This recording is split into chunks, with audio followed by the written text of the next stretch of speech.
Liverpool 3-0. Corner taken quickly, Origi!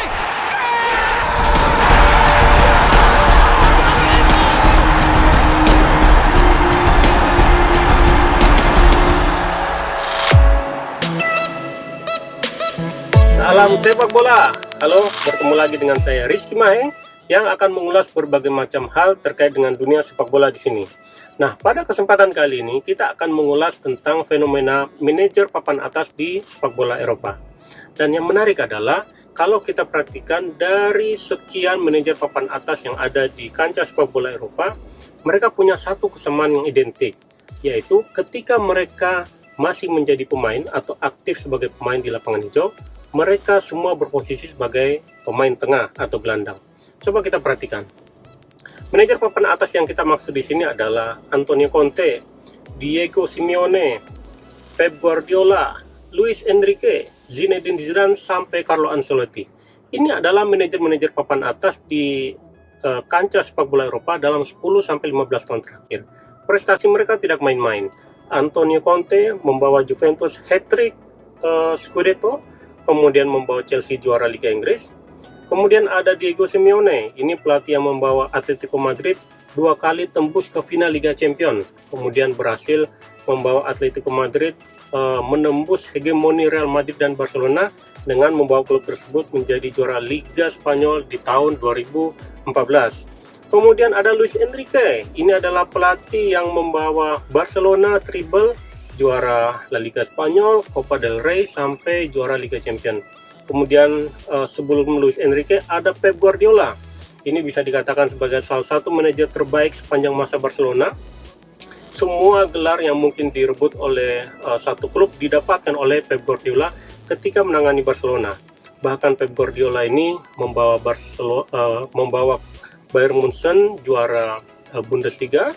Kemudian ketika dipercaya menangani Manchester City, dia membawa klub tersebut menjadi juara Liga Inggris. Kemudian ada Carlo Ancelotti. Carlo Ancelotti ini adalah pelatih yang membawa AC Milan juara Liga Champions sebanyak 2 kali, membawa klub tersebut menjadi Scudetto, dan juga membawa Real Madrid menjuarai Liga Champions. Nah, ini adalah pelatih-pelatih papan atas yang mereka ketika menjadi pemain, mereka semua berposisi sebagai seorang gelandang. Ini adalah satu fenomena yang menarik. Artinya kita bisa saja mengambil kesimpulan bahwa mereka-mereka yang ketika menjadi pemain berposisi sebagai seorang gelandang, ketika mereka menjadi seorang pelatih, mereka punya potensi untuk menjadi pelatih yang hebat. Kalau kita tarik ke belakang lagi, ada beberapa pelatih ternama yang juga semasa menjadi pemain juga berposisi sebagai seorang gelandang. Coba kita lihat, ada Frank Rijkaard, ya, ini adalah gelandang AC Milan, dan ketika menangani Barcelona, dia membawa klub tersebut juara La Liga dan juara Liga Champions. Kemudian ada Johan Cruyff, ini juga dari Barcelona. Ketika menjadi pemain, dia adalah salah seorang gelandang papan atas di sepak bola Eropa bahkan dunia. Dan ketika menjadi pelatih, dia membawa Barcelona juara Liga Champions, bahkan menanamkan prinsip dasar tiki taka.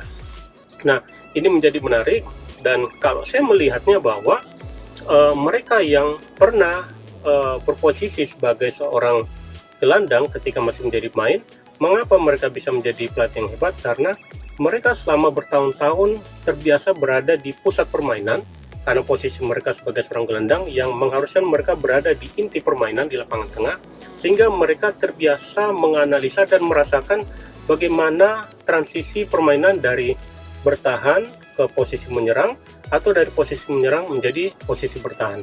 Nah, pengalaman-pengalaman selama bertahun-tahun inilah yang menurut saya menjadi modal bagi mereka untuk menjadi pelatih yang hebat.